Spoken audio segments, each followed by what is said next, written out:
So basically, I go out on Friday night, and I go out in Gaslamp, which if you're not from San Diego, you're not aware of this, but when you go to Gaslamp, you are expected to either die of alcohol poisoning or get pretty close. So I go out, my best friend's in town. We're in line for a club, and this very short, bald man walks up to us and is immediately enamored with my best friend. And he's like, "Oh my God, you're so beautiful!" Like stops her and it's like, "Oh my God, you're so beautiful!" Like blah blah blah. We're standing there. He's like, "What are you guys doing out here tonight?" It's like 9:30. This guy is trashed out of his mind, right? And we're listening to him talk, and he's just talking at us. We're not really having a conversation. He's just blah, blah, blah, and then we'll like say a few words. He'll be like, blah, blah.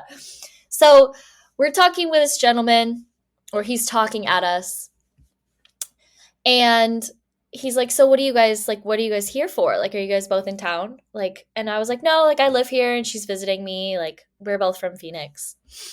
And he was like, "Oh, okay. What do you guys do?" And I was like, "Oh, well, I'm in school, and she works." And I hesitated there because Bianca just recently got her degree, but she's not working in her degree path quite yet. And so she has like her full-time job that she had while she was in college. But I kind of hesitated because I was like, "Oh, she just got her degree, but she's not in her dream job." And that's why I hesitated. And he turns to her and goes, "Oh, so you do OnlyFans?" Because immediately his thought was, "Oh, her working means OnlyFans." And she goes, "No, no, no, no." He goes, "Oh, no, no. I don't judge. I respect the hustle. I would pay $4.99 to see you every month."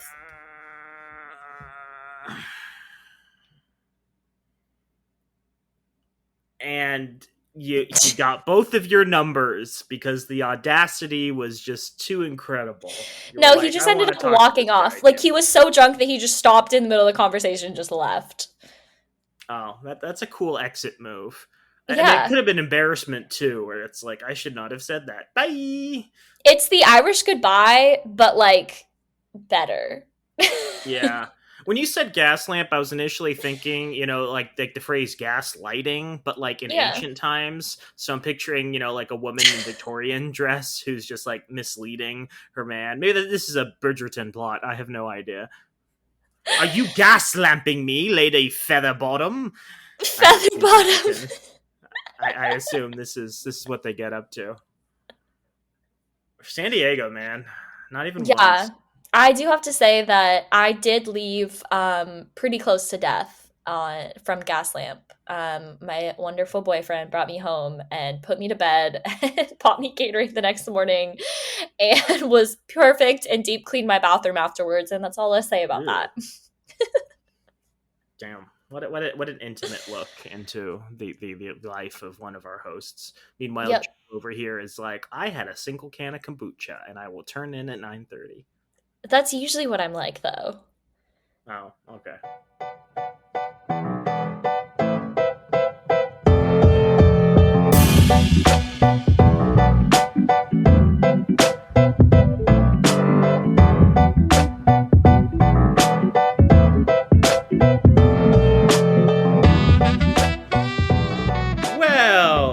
Welcome back to Why Will No One Date These Guys. It's a podcast mostly about intonation, where I try to change up the intro every single week to clearly indicate this was a different episode and we didn't record just one giant episode. Well, I guess it doesn't prove anything.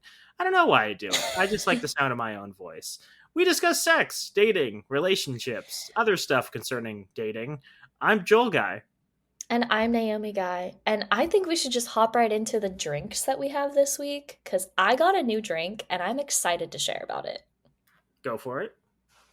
I have the Trader Joe's Sparkling Watermelon Lemonade, which I'm excited about because it's just their LaCroix sort of situation, just sparkling water, flavored sparkling water. But I'm excited. It smells good, and that's hard to do when it comes to sparkling water. It's got that Jolly Rancher funk. Yeah, it literally just tastes like a watermelon Jolly Rancher. Which isn't a bad thing. Mm-mm. But as usual, my criticism of sparkly water is I'm like, add a drop or two of stevia, drink companies. Just brand it as like healthy soda. That's fair. But then the healthy soda, like the Poppy brand, is getting sued right now. Did you hear about that? Yeah. No. Yeah, out coffee's. of our purview, I suppose. I also have a drink today. It is the Secret Nature of Fruit probiotic soda. It is spiced pineapple flavor. I don't know what spices they've put into this pineapple, and I gotta be honest. I'm from Phoenix. I enjoy a lot of traditional Arizona and Mexican food that is on offer, but I don't understand this trend of like mixing chili powder with pineapple. I understand it's a whole seasoning blend. I understand that, a lot of people enjoy it, but they keep trying to make it a thing. And now it's like gone mainstream in the same way that sriracha has gone mainstream in the last couple of years. And I'm like, What? I would yeah, not put those on the same level. there No, are there's no restaurants way. selling like spiced pineapple slushies. And I'm like, See, I you're like really reaching. fresh. I like fresh pineapple with like tahini, but other than that, I don't understand it. Um, It's pineapple. It's similar to tapache, if you've ever had tapache. Yeah, it's pretty much just tapache, but without all the alcohol, which is disappointing because that's half the reason you drink tapache. I guess it's good for my gut health, but yeah, I don't know. I'm not blown away. Make tapache at home. If I remember, I'll put a recipe for homemade tapache in the description of this episode, so you can learn at least one thing today. Naomi, what are we here to discuss? I don't know, Joel. You read you did the book. You did the outline. Oh, this is embarrassing. Damn, one of us should have prepared something. Well, it's a good thing I did. Naomi, I am here to discuss The Straight State, Sexuality and Citizenship in 20th Century America by Margot Canaday. Or Canaday? I'm not entirely certain. This is a very interesting book because I had never heard of it. There's a lot of books that we discuss on this podcast where prior to me reading it or you reading it, we've at least heard of it. We've heard people discussing this. And this was a great find because I like going through the queer and gender sections of our local bookstores to see if there's like any interesting books that I've never heard of. And every so often I stumble across gems like this. And I think, part of the thing is, a lot of these books just don't have the mass appeal of other books that we discuss, compared to something like Steve Harvey giving dating advice, which he probably shouldn't be doing. That seems like an easier sell for people who, want kind of a light read. They want, the classic wisecracks and antics of Stephen Harvey. This doesn't seem to be something that has that same kind of mass appeal. But simultaneously, like, even for people who are interested in the field of like queer culture and queer history, I hadn't really seen this discussed. And I find that fascinating because this is a book discussing kind of the history of queer culture in the United States as it was influenced by official US policy. And that seems like a really weird topic, but it's a really important one. Specifically, it's like, how much of queer culture was created by individuals within it, and how much of it was created kind of by outside forces dictating like what gayness is. And we've sort of touched upon that as like a topic before, but we've never really dug in depth. And it's been kind of my understanding, at least until reading this book, that there really wasn't much of like an understanding of gayness in the United States up until like World War I, and it really didn't reach like mass understanding until like World War II. Is that your understanding? Is that kind of like how you've understood our Are you discussions? saying that because that was like the first time that a lot of men were like drafted and that was their first opportunity to like explore their. Okay, Yep. okay. Mm-hmm. Yeah, I guess I would say the same thing. I think it was obviously like very closed doored. Like obviously you hear in history like, "Oh, and she just lived happily ever after with her best friend and they lived alone and knitted sweaters together." And you're like, "Oh, well that's just a lesbian." Like you hear about that in history and yeah. Yeah. But like I would say that like I would agree with that assessment. Like the biggest shift towards that, and I would even say the same thing at home. Like when they were shipped overseas, the women, stayed home. They're like, oh, I need companionship, and maybe I can explore this relationship. There were women serving in the armed forces, as we'll discuss in this book No, but too. Don't exclude them from the what I'm saying is conversation. they at home too. Like these women that like their husbands left to go to war and they like were at home in the US and they, like explore. I Yeah. understand what you're Yeah. saying.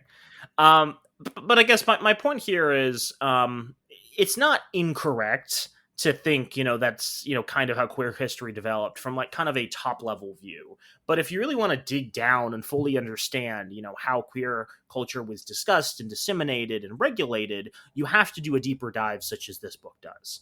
And this book makes an interesting argument that queer culture in the United States was largely defined legally by three main things. The first being immigration to the United States in the late 19th, early 20th century, the Great Depression, and then the various world wars that we've fought, between the 19th and 20th century. So, with that in mind, I think we can jump right in unless you have any immediate questions. This book is a series of anecdotes done meticulously by the author who, poured through government archives to find all of this information and kind of compile it.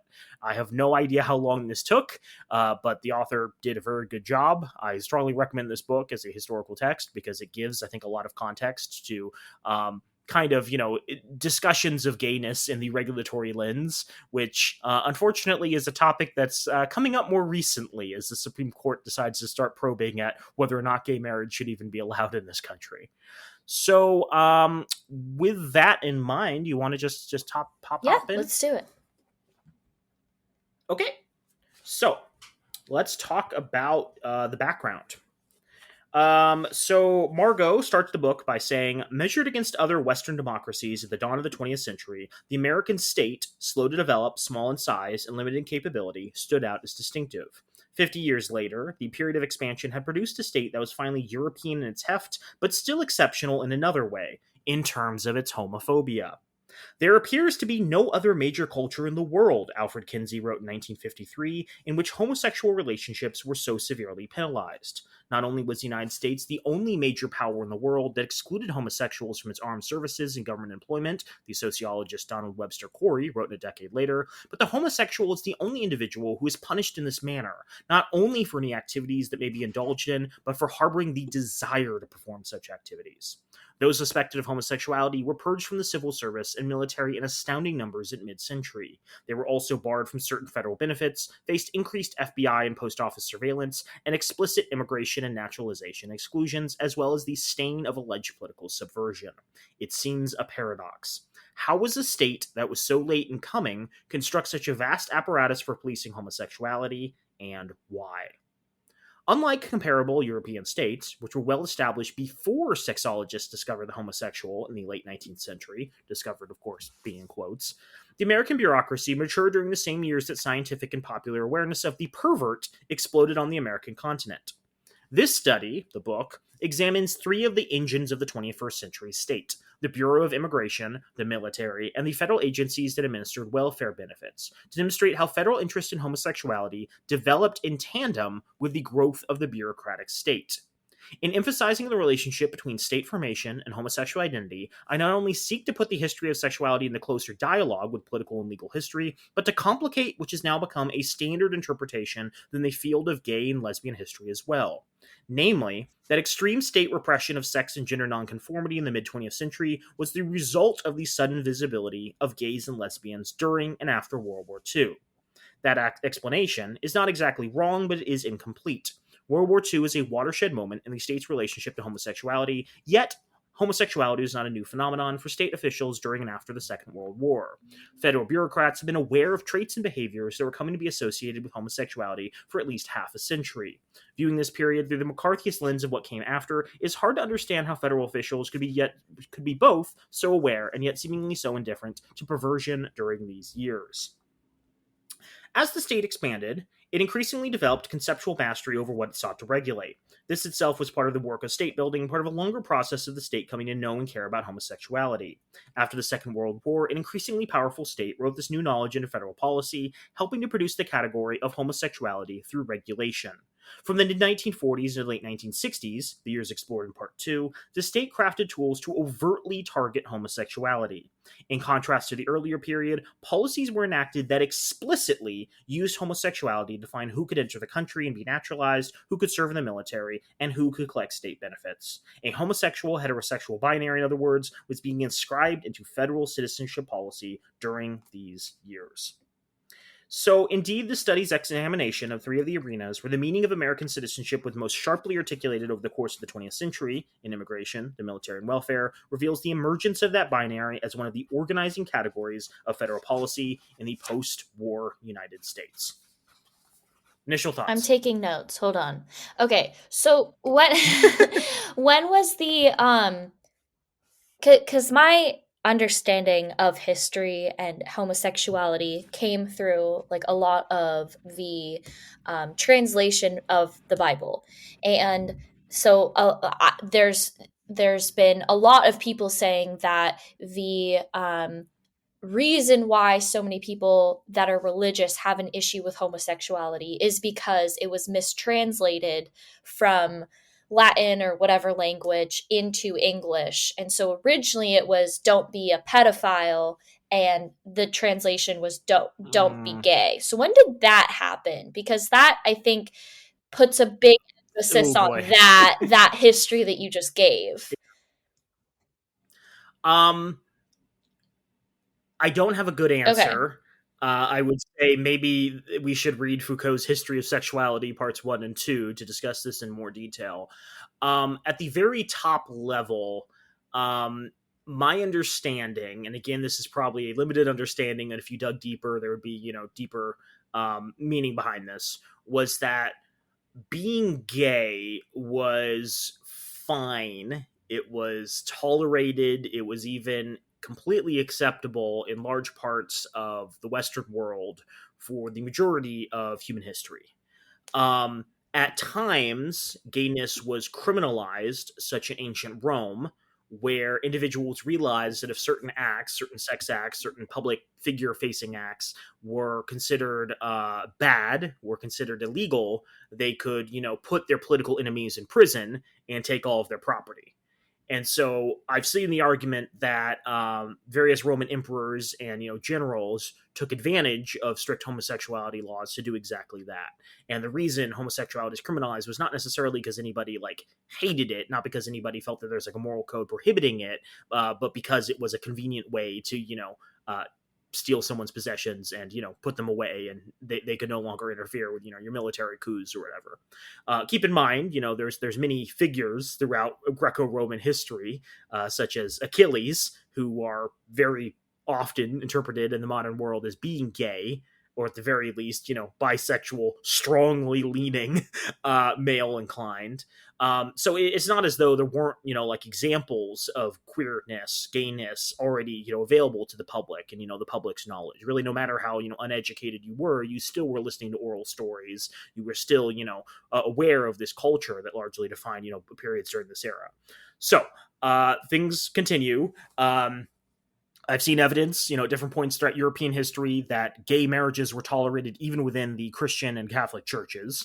There are, illuminated manuscripts that show, two men in what appear to be a marriage ceremony. There are examples, not a lot of them, but a couple that have survived. And the big problem with it, history during this period is often when you had revolutions, often when you had new people coming in and overthrowing the previous people in power, they would destroy texts that they deemed heretical, or not subscribing to their worldviews. And so a large portion of queer culture throughout this era, a large portion of sexual culture, such as all the nude statues of ancient Rome, ancient Greece, were defaced and destroyed during this period. So it's difficult to say how prevalent this was. Only shards of that history remain. Foucault, and again, it's been a while since I've read Foucault, but Foucault makes the argument that new prohibitions against gayness emerged in Europe because the church started gaining power. I don't recall exactly the year that he subscribes this, but he says that the church became the major political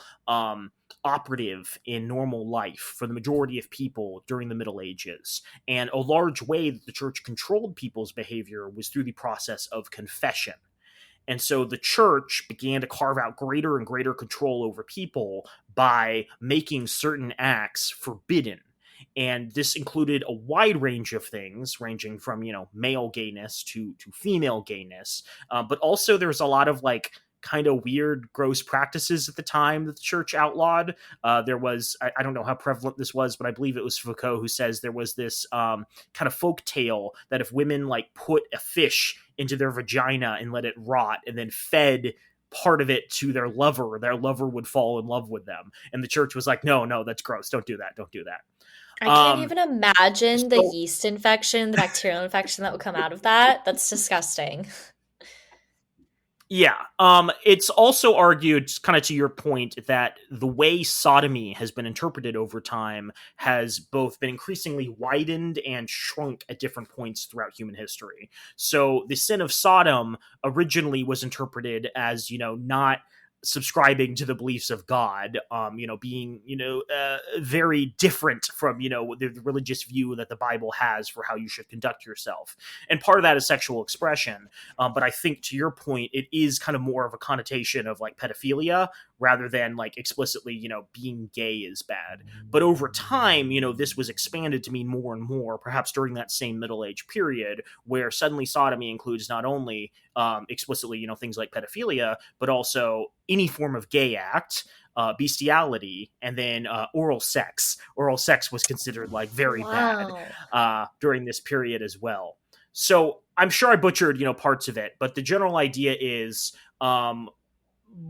we moved from a culture that was largely tolerant in the Western world of gayness to one, as the church took over in different parts of Europe, became far more restrictive, and people had to sort of hide their inclinations.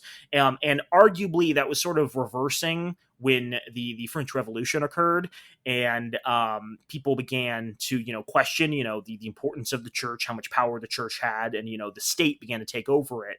But it still wasn't at the point that it was back long ago in the distant past. And Europe, for the longest time throughout the 18th, 19th, and 20th century, was becoming increasingly tolerant of homosexuality. And this is one of those things that's talked about whenever Nazism is brought up, is that Germany in particular was one of the states that was trying to decriminalize homosexuality, take it out of their legal code and authorize it. And one of the big things the Nazis did was they reversed all of those attempts and then burned a lot of the historical institutes that had been studying homosexuality as one of the first acts as they rose to power. Wow. And again, one could argue that this is a way of enforcing state control over people. You can go after minority groups, and I don't know if there were particular people who they wanted to target who were influential gay people whose assets they wanted to take. But if you can criminalize a certain action, it becomes far easier to demonize that group. Mm-hmm. Right? Unfortunately, there's a large percentage of population that's like, well, if it's legal, it must be moral. And if it's illegal, it must be immoral.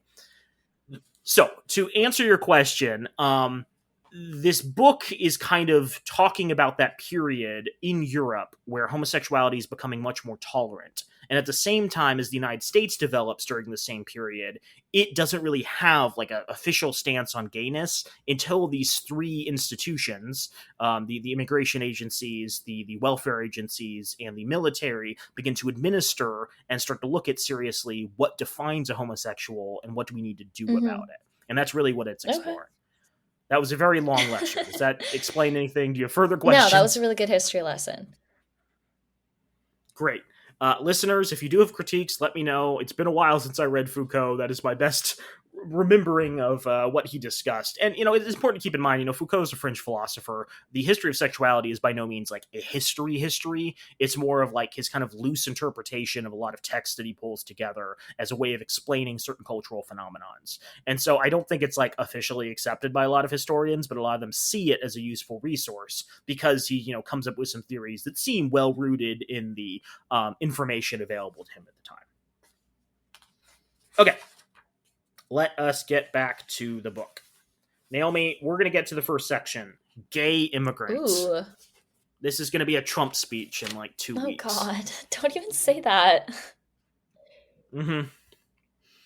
They're not sending their best. They're sending the pansexuals. They're sending the asexuals. They're sending... Yeah, I can't do it, Trump. I don't have a Trump impersonation. I'm glad you don't. That would be really scary if you just pulled that out one day. Please don't try. Don't keep trying. Okay, so let's talk about immigration and early immigration law in the United States. Chapter 1 is titled A New Species of Undesirable Immigrant. So immigrant inspector Marcus Braun was dispatched to Europe in 1909 to study the problem of white slavery. While in Berlin, Braun had stumbled upon one Willy Winter, a Puppenhungen, or a male prostitute of German descent, who had a long relationship with a Dresden man who was a well known count and a high ranking officer in the German army. After enduring a long period of extortion by Winter, the Dresden Count offered his former paramour $5,000 to immigrate to the United States. But where the Count's problem ended, Inspector Braun warned, the Bureau of Immigrations began. There were some 30,000 men like the Count in Berlin, at least 4,000 male prostitutes, and the latter make it their business, according to Braun, to hunt for those unfortunate men who are afflicted with homosexuality and who are known under the Greek name of pederast. Precisely through such arrangements as those arrived at by the Count and Winter, Braun asserted, we've got thousands of them into the United States. So Brown is looking at the problem of white slavery. Are we immigrating people who are effectively, sex slaves or slaves into the United States? And, they're white, so it's a problem that they have to look at, not, compared to the other problem of slavery. He meets this guy named Willy Winter, who's extorting a German count. The German count gives him money and is like, get the hell out of here, go to the United States. And Brown is like, wait, they're exporting their gayness to the United States? Oh, shit. And you can argue that, I think there was probably a bit of homophobia in there, but there's also, a criminal element to this. This gay prostitute extorting the count, and this guy's like, wait, now we're exporting these gay criminals, be gay, do crime guys to the United States. And so this starts kind of a discussion about how do we best treat this. So the problem was of even greater magnitude because there were large numbers of pederasts not only in Berlin, but in London, Vienna, and Rome too. There were also such individuals in the United States, and Brown reported on the existence of a lively and frequent intercourse between the American and European male prostitutes, as well as among the pederasts of the two hemispheres. European degeneracy, Naomi, was being exported to the New World as wealthy Europeans like the Count of Dresden paid male prostitutes to immigrate, he charged, and by transatlantic love affairs as well. American pederasts travel to Europe, found their men loves, and when they leave again, they're accompanied by their European sweethearts, to whom they become attached while in Europe. Brown concluded his report by urging that male and female prostitutes, as well as pederasts or sodomites, should be deported from the United States. If, at the time of their detection, he wrote, they should be found to have become citizens of the United States, their citizenship papers shall be declared null and void. Initial thoughts. So that's interesting to me because why are you just looking at white slavery? Let's start with that. That was a good question that you asked. The second question is, do you think that these prostitutes were only Sorry. Do you think that these sex workers were only sleeping with men, or do you think they were sleeping with everyone?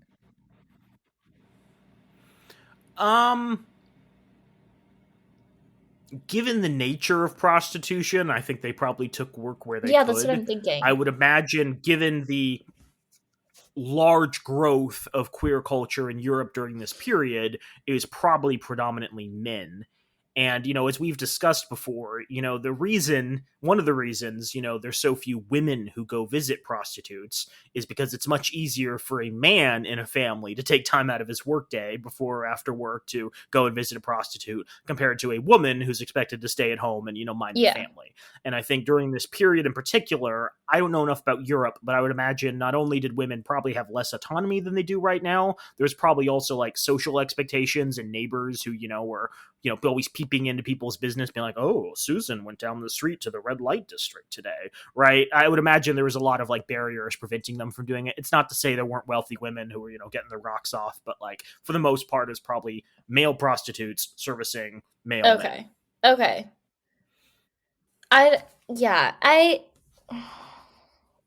This is an interesting concept because, it's hard to understand why you'd want to deport people from a growing country if they're helping the economy. But that's just my perspective. So the Braun Report is one of the earliest pieces of evidence to document federal-level concern with homosexuality. Brown used this word interchangeably with pederasty, and it demonstrates that federal monitoring of that affliction emerged in tandem with the rise of the bureaucratic state. This new evidence worked its way into the regulatory machinery only gradually, though. Federal awareness of sex perversion among immigrants preceded by several decades a reliable legal instrument to exclude or deport sodomites or pederasts. Indeed, not until the early 1950s did immigration law explicitly bar aliens alleged to be homosexual from entering or remaining in the country.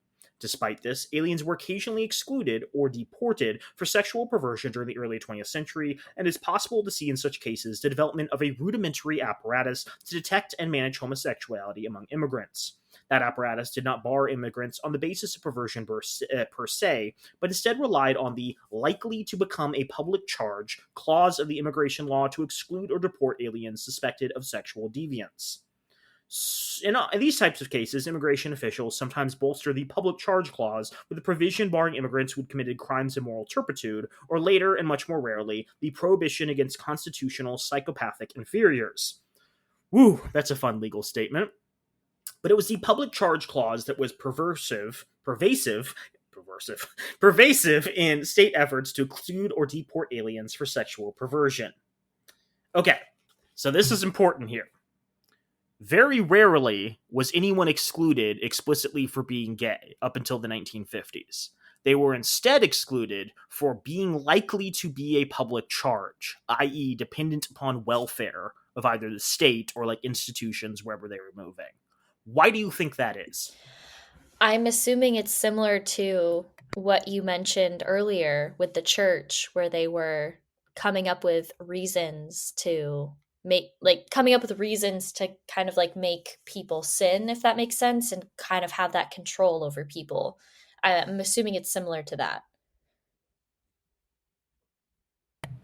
So you don't think it has anything to do with income or people's Well, it capabilities? always has something to do with income. Like we're seeing that literally today. Like you're saying, you're just like telling me that history is about to repeat itself. That's fair. Okay, so there were two general provisions in place for the turn of the century that could be deployed in these types of cases. First, one provision of late 19th century immigration law prohibited from entry any alien who had been convicted of a crime of moral turpitude. Later, immigration law also provided for the deportation of aliens who had been sentenced to a term of 1 year or more for a crime of moral turpitude, then 5 years after entry, or had been sentenced more than once for the crime of moral turpitude at any time after entry. They define moral turpitude as that which is so far contrary to the moral law, as interpreted by the general moral sense of the community, that the offender is brought into public disgrace, is no longer generally respected, or is deprived of social recognition by good living persons. While neither the Bureau nor Congress enumerated the specific crimes that constituted moral turpitude, the charge was sometimes used against aliens who had committed sodomy. So, the argument they're making for moral turpitude specifically is these people are embarrassing, right? They've done something that's so embarrassing, their community won't accept them. If people found out that they were gay, they wouldn't be accepted by their community, and therefore we have to export them back to Okay, where I they have came whole from. other questions now. You talked about Mm-hmm. the aspect of income when it comes to this situation. And is that like, okay, let's just say two people get caught, they are in the act of sodomy. One of them is of high income and one of them is of low income. Who then gets punished in this situation? Who then gets deported? I think both of So them. even if it's like the president of the United States gets caught in this. Like they No, James Buchanan gets I'm being captured. serious. Like who Yeah. gets deported in that situation? I would assume that it was the person of lower income. Well, these are people coming in, for the first time over the border, right? And so it's not really enforcement of people who are like already in the country. I have a couple of examples. I don't know if I have a good answer for you. It's pretty rare that like people were caught, having sex, but it did happen Yeah. either during the immigration trip or at the immigration offices. But there were other markers that they were looking for that were more commonly utilized. Let's talk about public charge and how this was interpreted. So there was also the public charge clause, which mandated the exclusion of aliens who appeared likely to require public support. So this was enacted as part of the Immigration Act of 1882, one of the earliest laws to assert federal control over immigration matters. In 1891, the law was modified to also provide for the deportation of persons who actually became public charges after their arrival. So we can exclude you if we think you're going to be a public charge, i.e., dependent on welfare efforts, before you arrive, and then after you arrive, if no one wants to hire you because you're like Italian or something and you become a public charge, we can deport you after. Right? It's a great way to like keep in place the barriers that exist and the racism that like is already prevalent in the country. Subsequently, Congress added a financial test. Male immigrants were required to possess $25, and female immigrants were required $15 at the time of entry, and excluded language that excluded aliens with mental or physical defects that might affect the ability to earn a living. So, this is very interesting, and this is a running Yeah. theme throughout the book, because not only are we discussing people being excluded because of being gay, we're also discussing people being excluded because they're poor or because they're disabled. And this is why discussions about queer culture always have to include those other two elements. Because pretty much for as long as like gay people have existed, those three things have been kind of interlinked as, governments look to regulate gay behavior. But also it's interesting that, all three of those are conflated. And we'll talk a little bit about why that is. Because arguably gayness was seen as a disability for much of this enforcement period. And so the government literally thought you were not like mentally sound if you were someone who was queer, if you were someone who was gay. There were exceptions, don't get me wrong, but like this is a running theme throughout the book that all three of these things are closely conflated. I should also note that US immigration policy has not changed that much. Like, we're a little more open to the types of people that we accept in terms of sexuality and ethnicity. And there are certain clauses that I don't think are used that often, which is like, oh, I'm a gay person fleeing, my country. I'm seeking asylum in this country, in the United States, and would like your help. But we definitely do still have the income taxes. Like, the United States primarily wants wealthy people to come in, wealthy people from other countries who have the money to invest in America who will not become a public charge. And that's kind of messed up because, like, throughout a lot of American history, there was kind of, just an open door policy. Maybe I'm glossing over like far dirtier aspects of like US immigration policy, but like you could come in if you effectively own nothing but the ticket you had used to, come in to get across the ocean to the new world. And the idea now that you have to be worth, I don't know, let's say $100,000 to get in means that a large portion of people from around the world seeking better opportunities are just automatically excluded. And that's kind of messed up because a lot of people who are seeking, asylum or trying to come to the United States are doing so because the United States has, at one point or another, interfered in their countries and done bad stuff that destabilized their economies and, caused them to no longer have the employment and the opportunities they might have formerly had in their country. And now they're like, oh, well, I guess I'll go to the place that, everyone talks about in terms of opportunity. You know how the UK doesn't have an Independence Day, but basically every single other country around the world has an Independence Day from the UK? They kind of have Um, like Guy Fawkes Day, but I see your point. it's more interlinked with other holidays, but I think that sometime in the next century or so, we're going to see a popping up of people having Independence Days from the US. It's going to be July 4th, but like ironically. Yeah, yeah. It's like Murica, but like, screw you. Okay, so back to the public charge clause. The public charge clause, in contrast to the moral turpitude provision, was a status change, or status charge. It required no evidence that the crime had been committed, but only that a person seemed to be something, i.e., likely to be poor. So suddenly, it's not enough to prove that someone is actually something, i.e., poor, i.e., disabled, i.e., gay, just that they seem to be those things. So this is where enforcement gets very interesting. The low evidentiary burden posed by the public charge clause helps to explain its overall popularity in immigration enforcement, as well as its more particular application in cases involving sexually deviant aliens. Only a tiny fraction of public charge cases deal with immigrants identified as sexually degenerate, but when these aliens were excluded or deported, it was almost always as public charges.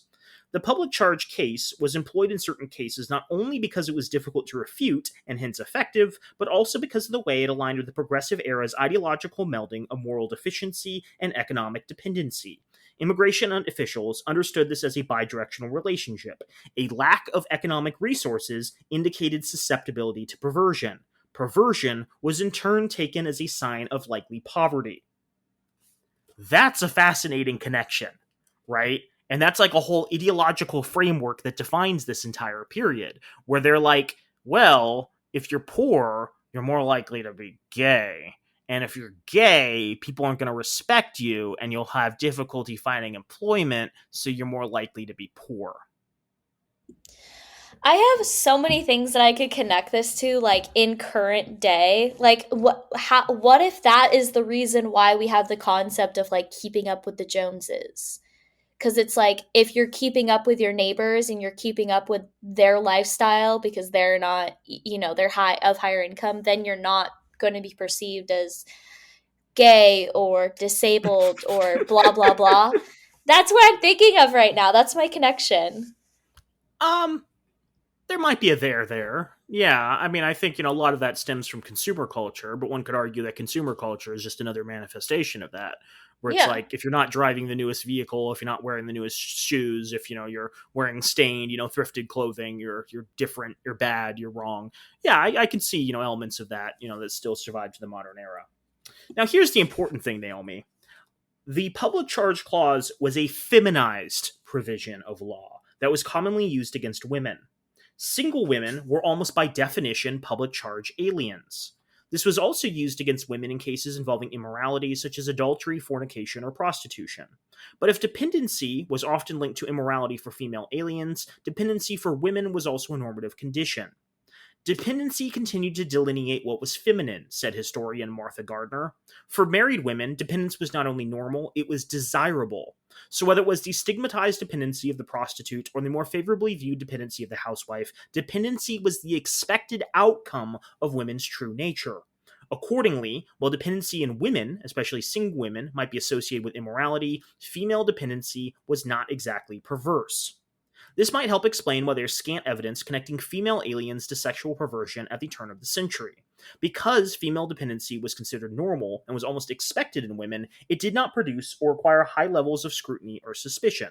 So, for instance, a public health service official working at an entry point in El Paso, Texas, conceded that he did not even bother to examine female aliens. They give one example here. For example, two women who told immigration officials that they were sisters and artists were held for 30 minutes while the board decided that the artists were no artists, the sisters were born of two different mothers, and that they came to the United States for an immoral purpose. There's fun little anecdotes like that throughout this. Hot. Yeah. Moreover, the assumption that women traveling with other women were prostitutes probably kept immigration inspectors from seeing sexual connections among women when they may have been in front of them, and reinforced the tendency to deport or exclude women as public charges without first examining their bodies for the physical signs of sexual degeneracy. And because the public charge clause was something of a de facto category for women traveling alone, inspectors were able and advised to avoid detailed questioning along sexual lines. This further circumscribed the information that might have been gathered about female perversion. So this is important.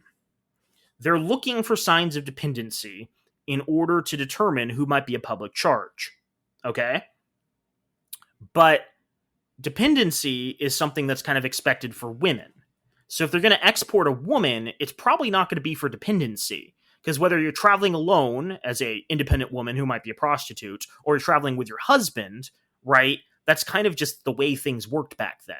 So if someone was excluded, it would rarely be because they were dependent and they were a woman. It would be because they're a woman who's likely to be a prostitute, or a woman who is likely to be a lesbian, or a woman who doesn't have any relatives in America, or a woman who's suspected to be a criminal, right? So the reason this is important is because two frameworks begin to pop up. The first one is a framework for evaluating men, which is looking at men to evaluate whether or not they might be a public charge. And the second is a way of looking at women that pretty much never uses that. Instead, it's like, is this person likely a lesbian or a prostitute? They're looking at completely different things. But keep in mind, too, based off, sexual mores of the time, it was far more common to be able to inspect men who were naked compared to, asking women to strip and inspecting them for signs of sexual deviance, too. It wasn't just like signs of sexual deviance, so we will get into that. It was things, like, do you have, herpes? Do you have any sort of, rash or sores or things that would indicate you might have, long-term diseases? So this is a really important idea in this book, that part of the reason that, like, a framework for evaluating gay men emerged far earlier than one for gay women was because gay women were not evaluated on the same terms that men were, even though effectively the law was supposed to treat everyone the same. Okay, In contrast, the opposite was true with men. The Bureau of Immigration placed no emphasis on avoiding sexual matters and questioning male aliens. The same El Paso official who ignored women conducted a careful physical examination of all male applicants, reflecting to the extent to which men's normative state, independence, required men to be physically robust enough to support not only themselves, but others too. A man established his own independence and viability as a good citizen through his relationship to a dependent wife and children, and those men who migrated with families exhibited, according to the 1910 Dillington Commission, a stronger tendency towards advancement. Dependency in a man was, on the other hand, as Nancy Fraser and Linda Gordon wrote, shameful and degrading. In a word, it was perverse. So again, that's important. They are physically inspecting men. They're looking for men who are fit. They're looking for men who fit some idea of like what male bodies should look like. So already we have another connection to disability, which is you're looking for people who are likely to not be a public charge. Well, that means you're looking for people who stand out, people who have weird characteristics, right? Like long arms or like feminine hips or, just like not enough facial hair because, their face doesn't produce it.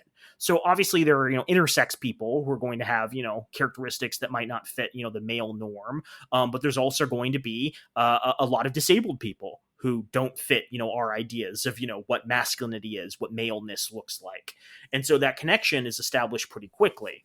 But then you can also imagine, problems with, like two men traveling together where one of them appears to be a fit, robust man and the other guy is like somehow connected to him, but they're not siblings. And suddenly they're like, wait, are you guys in a gay relationship? Is this guy more feminine? Is he like disabled? It's kind of weird that you yourself don't have the same attributes as your strong, strapping male companion. And so they were looking for things that would, help them determine whether or not this was, I mean, maybe not explicitly a gay relationship, but is this person dependent? And if he is, that's kind of weird. We might want to exclude him. So this was all happening like on Ellis Island, or like where was this happening? Like immigration This was offices happening at around the all country? entries, right? So this was happening with Chinese Wow. immigrants in the West. Yeah. This was happening in the South with Mexican immigrants. Though the look, border policy on the South border is very, very weird. We didn't have nearly as like strong of a border until like the 1980s, and even today it's arguably not that strong. But yeah, they pretty much let everyone in on the southern border for a very long period of time because we had so many seasonal workers in the United States. But then you had the East, which was largely immigrants from Europe who were coming in there, and pretty much this practice was done consistently, really, regardless of where you were. But you can already imagine that there would be some racial dynamics here where Chinese men have always had this like kind of connotation in unfortunately Western depictions of them as being feminine and weak, and so a lot of them were excluded for the likelihood of being a public charge, which is crazy because you look at American history, like the people who built the railroads were largely Chinese laborers who worked longer and harder than the American workers did, often for less pay too. So there was this competing instinct where, like the people who ran the railroads wanted to hire these people because they knew they could, abuse them a lot more and, hire them at cheaper rates. And the immigration officials were like, no, we got to keep them out because they're feminine and they're going to become public charges if we let them. Yeah, I mean, this book actually explicitly says this was targeted and used as an effort to exclude Chinese aliens starting in the 19th century. It spread to other Asians throughout the Progressive period. Poor name for a period, Progressive period. The first exclusionary law was the Page Law of 1875, which aimed to exclude Chinese women who were suspected of prostitution. In some measure, due to the Page Law and other 19th century measures prohibiting the immigration of the wives of Chinese laborers, Chinese men immigrated alone and lived with other men in bachelor subcultures. These men were further feminized in American culture by their work in laundries, restaurants, and domestic service, as well as their tradition of like wearing their hair in braids, right? And so there's all these connections. They're like, wait, these guys have the markers of gayness. They have the markers of, the things we don't like. And so there's this tension where it's like, well, we don't want these people to be a public charge, but obviously they're working in employment. Yeah, it got complicated. It got messy. The Alien Land Laws of 1913, 1920, and 1923, which prohibited Asian immigrants from owning land, both reflected the cultural association between Chinese men and effeminacy and locked them into it. Chinese men would not establish their independence and hence their manhood through either marriage or property. This application of law to all Asian immigrants suggests the particular association between the Chinese dependency and perversion had spread to other Asians. The Asiatic Exclusion League declared in 1910, for example, that Asian Indians were effeminate, caste-ridden, and degraded. So, again, here's a very important connection that Margot is making in this book. Not only is are the immigration laws being used to categorize certain people as undesirable, they're also locking people into certain frameworks that continue to make them seem undesirable, right? If you can't own land, you can't be manly and masculine. If you're not manly and masculine, you're not worthy of respect. So yeah, our racism continues to impress even me. It is astonishing to me the more you dig into like immigration and throughout this era, how much immigration was linked to like people's conceptions of gayness, where it's like, well, we don't want the gay Chinese coming in, right? We don't want the poor gay Chinese, the poor disabled gay Chinese. And you can see how like all four of these things are connected in this like really perverse framework. It's like, if you're gay, you're more likely to be disabled, which means you're more likely to be a public charge, which makes you more feminine. It's like, oh, all these terrible things are, conflated in people's minds. Like, you can point to a person and be like, that person is an ethnicity I don't like, therefore he has 2 or 3 of these other characteristics likely as a condition of being the ethnicity I don't like. Such an important concept here. This idea that because the frameworks are trying to exclude certain things, they also are pushing people into these categories more and more as time continues, right? Eventually some of this will be reversed, but like this is the general direction things are going for a large part of the 20th century. There was definitely a focus on Chinese immigrants, but the big concerns about perversion and degeneracy were coming from Europe. So one congressman blamed gender-skewed immigration ratios rather than the inherent characteristics of certain immigrant groups. If we see many male immigrants coming here and only a few female, he noted, the males to a certain extent become degenerate. However, it was more common to explain perversion in terms of national traits rather than demographic patterns. As Magnus Hirschfeld wrote in 1914, Americans frequently blamed one or the other ethnic group for homosexuality. Thomas Salmon, a psychiatrist who worked as an immigrant inspector for the PHS, remarked, for example, on the frequency with which we find hidden sexual complexes among the Hebrews. Similarly, the 1901 annual report of the Marine Hospital Service, later the PHS, noted a condition common among Italian men in which the victim had a beardless face, the high-pitched feminine voice, and the general carriage of an old woman with abdomen and pelvis of the female type. So we've touched upon this already, but this is kind of where we're getting into what it actually means to enforce disability. Because what they're looking for is certain traits that don't meet kind of the normal idea of, masculinity. It's similar to this idea people have. I don't know if you've seen this. Maybe I spend too much online, but there's a lot of like video game nerds who are complete assholes, if you can believe this. I know this is a difficult idea to grasp. And whenever a video game comes out with a woman character, they'll be like, well, why she got the man jaw? Why'd you give her the big man jaw? Why'd you give her the big beefy man arms rather than the thin, weak, feminine arms?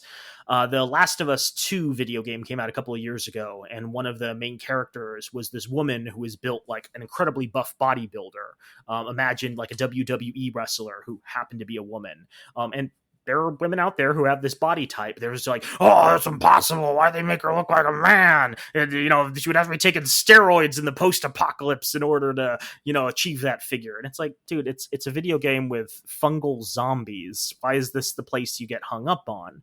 And I would argue a big part of that is because there's this policing of deviant features of both men and women. I would argue it might be a little more common with women in certain groups, but there's definitely, a lot of that still with men too. Men who paint their nails, men who are kind of chubby and don't wear stuff to kind of hide that, men who, have long hair and braid it, or men who wear makeup, right? These are all things that are associated with weakness, with effeminacy, with gayness. And I would argue, a lot of gay people might sometimes do these things, but it by no means means that people who do these are gay, right? The connection is not one-to-one, and the fact people want to make it this way is probably indicative that they have very exclusionary ideas of, what defines gender. So, The eugenic and hereditarian view of the degeneracy was especially manifest in the belief that perversion was physically visible on the immigrant body. The true sexual pervert or invert is generally a physical aberration, a lusus natura, Dr. G. Frank Lidison wrote in The Diseases of Society in 1910. The idea that perversion was visible, along with race and class, was reflected in procedures for inspecting incoming immigrants. Asian men coming through Angel Island in California and Latino immigrants at the southern border were stripped for examination. Medical inspection at Ellis Island was more cursory, consisting of a line inspection in which as many as 5,000 aliens walking by a few PH doctors each day. Still, inspectors believed that with just a glance it could identify the most effective of new arrivals. PHS immigrant inspector Salmon instructed examining physicians to single out for closer inspection immigrants with an oddity of dress or unusual decoration worn on the clothing. PHS Dr. Howard Knox argued that facial expressions could reveal sexual habits and relations. Dr. E.H. Mullen urged inspectors to watch for striking peculiarities in dress, talkativeness, witticism, facetiousness, flightiness, unnatural actions, mannerisms, and other eccentricities. The Manual for the Mental Examination of Aliens further advised examiners that if the characteristics of one sex approach those of the other, it might signify degeneration.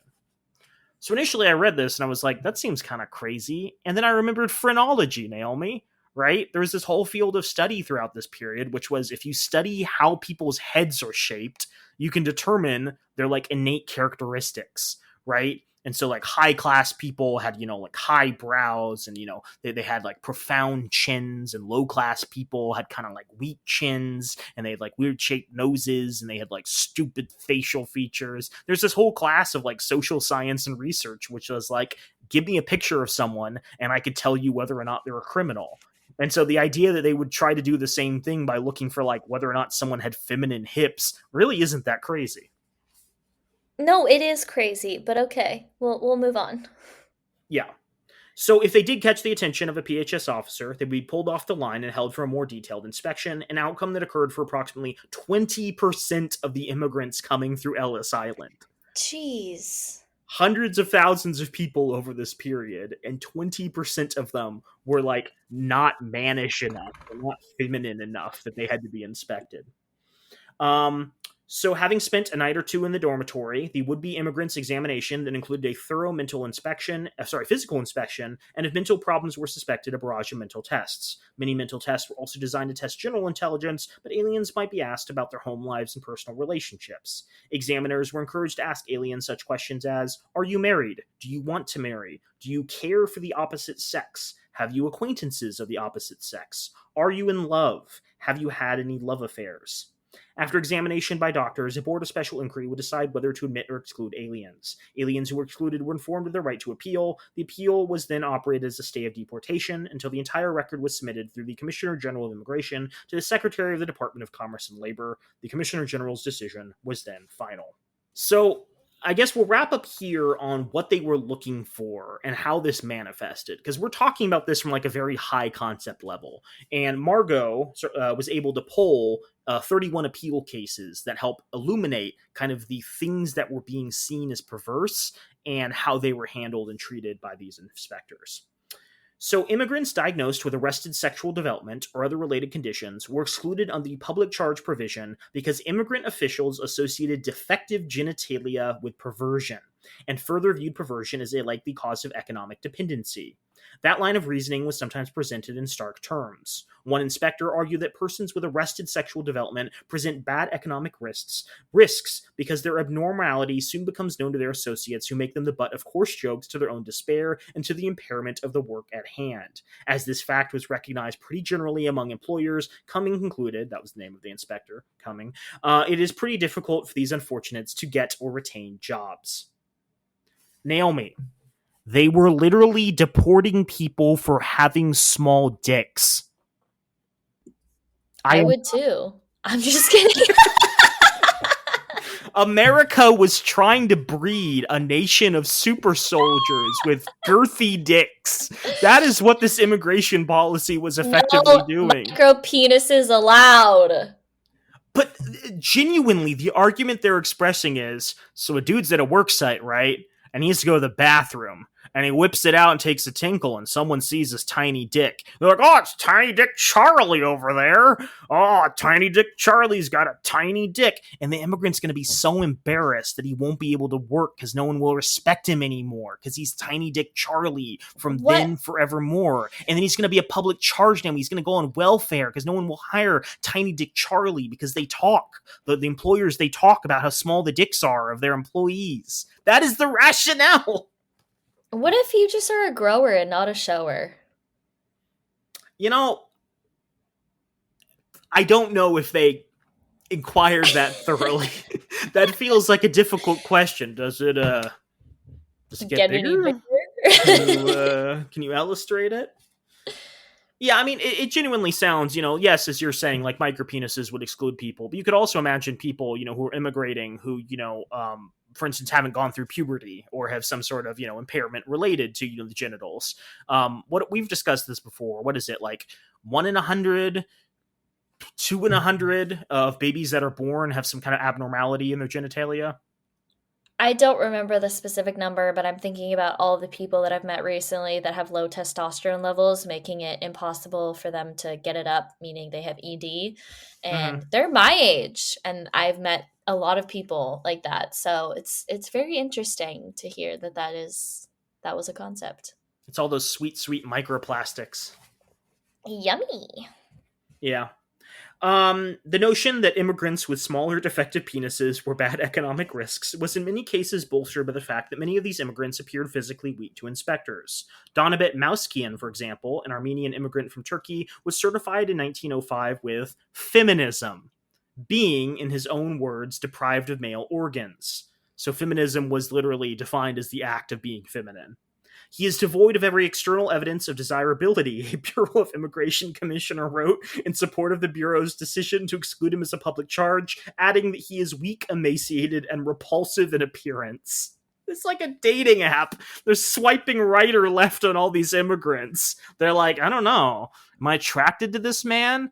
No, okay. He must be gay then. If I'm not attracted to the man, he must be gay. If I'm attracted to him, he's heterosexual.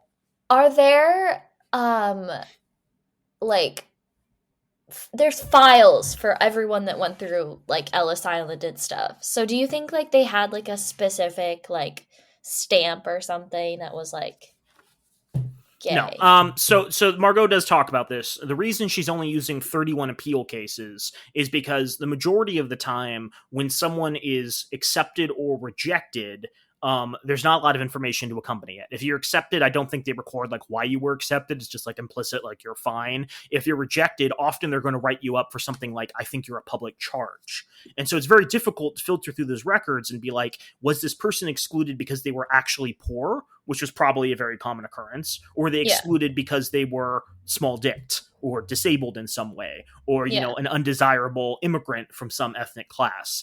And so the reason she's using these appeal cases is because the appeal cases are where the information is highly detailed, where suddenly all the factors that they're considering are out on the table for the inspectors to look at. And so that's a really helpful way of saying, why are people being excluded? It's hard to tell like what ratio, defines this era of exclusion, but like clearly there are factors such as, does this person have a tiny dick? Damn. What a harsh world. Now, we've been talking a lot about like small dicked people, but there were also people with like ambiguous gender. And they were far more perplexing to immigration officials, but the public charge clause figured centrally in the resolution of these cases. So in 1912, Hungarian Verona Sogan arrived in New York dressed in female attire. Medical examiners contended that this person was in fact a malformed male. She had come from Hungary to meet her mother and stepfather, who called for the alien as his stepdaughter and said the alien's name was Mary. Sogan was initially diagnosed with hypospadias, isn't defined here, and arrested sexual development, which affects ability to earn a living. The alien appealed the decision of exclusion, shrewdly maintaining that if sent back to Hungary, it would be extremely difficult to start my life over again as a male among the people where I've thus lived as female. Immigration officials promptly dressed them in male clothing and subjected her to a barrage of questions. When asked why she always wore female attire, she answered, I was baptized as a girl and was always supposed to be a girl, wore girls' clothes, and did ladies' work. As if looking for another clue to Sogin's true sex, the inspector asked Sogin if she was accustomed to sleeping with the male or female members of the family. I always sleep alone, she cryptically replied. So the inspector then questioned her stepfather, a poor woodcutter who had been in the country for 6 years, how he and Sogin's mother would dress the girl if she was released to them. As a girl, the woodcutter replied. Did you notice, the immigration official asked her stepfather, perhaps indicating to the woodcutter that he has given the wrong answer and highlighting the broader disciplinary effects of the exclusion process, that since her arrival she has been placed in male attire? When again questioned about the sex of his alleged stepdaughter, the woodcutter replied, we always considered her to be a female, but every new moon she somehow changes into the other sex. Asked to explain how it was that he knew the alien had changed sex, the stepfather explained that he knew because she always appeared sad at such times. Finally, the board determined that the alien really was a male, and ruled that Sogin was a person likely to become a public charge because the alien's perverse physicality would make employment unlikely. He is small in stature and presents a poor physical and general appearance, the Bureau wrote, adding that we doubt whether anyone, knowing the circumstances, would care to employ him. The acting commissioner agreed with the decision to exclude Sogin as a public charge. He is much undersized and rather effeminate in appearance, and I'm informed that persons afflicted such as he are prone to be moral perverts. So, I think that is probably where we are going to wrap up today. And I think that is a very good place to end because it brings in another wrinkle, which is the existence of trans people. It's difficult to, nail down exactly what the situation was here. I don't think we actually had a description of the genitals of this individual if we want to, be completely biological at this point. One could argue this person was trans. One could argue that this person was intersex. One could argue a variety of things about this person. But the important thing here is that the public charge clause is being weaponized in such a way to exclude people who have trans characteristics. In much the same way as people who are gay are being excluded from America, people who may not identify as trans, but certainly have characteristics that we would bring up in conversations about trans identity these days, are also being excluded for very similar reasons. So the enforcement mechanisms of immigration are simultaneously excluding poor people, they're excluding ethnicities that are considered undesirable, they're excluding disabled people, they're excluding queer individuals who are gay and individuals who are trans. 5 highly undesirable classes during this period were all caught up in this net, and enforcement measures were utilized to keep them as much as possible out of the country.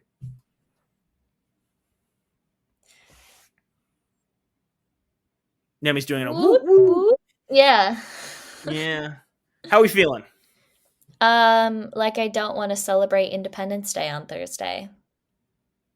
I mean, that's a good reaction. Didn't we talk about this, Naomi? Isn't this coming July 4th? Unfortunately, this episode won't be out by then. But this coming July 4th, 2024, is the centennial or bicentennial of the invention of Caesar salad.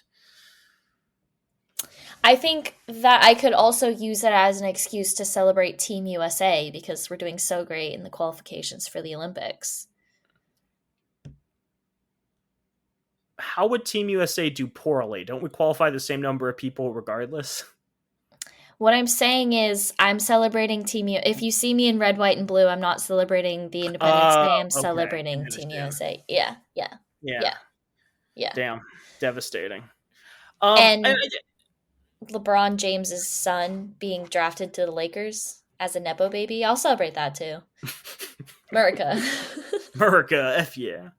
Yeah, so I think, just to wrap this up, this goes back to the conversation we had at the beginning, where this book is attempting to explore the complex history of homosexuality in the United States, and is doing so through a lens of government enforcement. And as the government is creating mechanisms to evaluate whether or not people are moral perverts or are going to be a public charge, they're coming up with categories and ways of evaluating people that will define what it means to be gay into the following century, right? In an attempt to keep the immigrants coming in to be as pure and wonderful as possible, they're also creating the exact categories of queer culture that would later define the 1950s, early 2000s, etc. And that's fascinating because they're not only creating these, they're also reinforcing that people belong in certain categories, similar to, the example of the Chinese. They're not only regulating it, they're also reinforcing these mechanisms as well. And that's going to be a trend throughout the rest of the book as they discuss the welfare state as well as, what happened during World War II. This is a crazy, crazy text. Yeah. It's very interesting because it's something that I hadn't even thought about, like where it came from. So, yeah, this is great. Yeah. The big takeaway, if you haven't listened to anything else, is just that there was a period in U.S. history where the government was attempting to breed Untermenschen with giant dicks to take over the world. And any people with tiny penises who were considered inferior would be excluded. The U.S. was attempting to breed just a race of giant cocked strongmen who could work in the factories and produce the munitions and all that good stuff that defined our early development. And you heard it here first, kids, that if you didn't listen to the first hour and 20 minutes, if you just listened to the last 10 minutes of the episode, that's what this entire episode was about. Anything to end on? We hope you have a great week. We appreciate you listening to our podcast. It'd be really great if you gave us a like or a comment on any of our streaming platforms. That'd be really cool because we understand that everyone's broke right now, and we normally would say, hey, go support our Patreon. But you don't have to do that. Just go give us a like. We'd appreciate it. If you're going to review us, please give us a nice score. Don't be like Please. 1 star. I don't like the way the boy man, I don't like the way he says cock. It's really weird. I don't know why he's focused so much on the dick aspect of immigration when there's obviously other fascinating things to worry about in this complicated history of immigration that still defines both queer culture and immigration culture to this day. That is good feedback, though. Yeah. We appreciate you very much. As always, send us an email if you have any things that you would like us to talk about on the podcast. It is at datetheseguys@gmail.com. And we appreciate it. Have a great week. Wear a condom. Go get tested. We love you. Bye-bye. Even if you have a small dick and U.S. immigration enforcement doesn't. Period. Bye.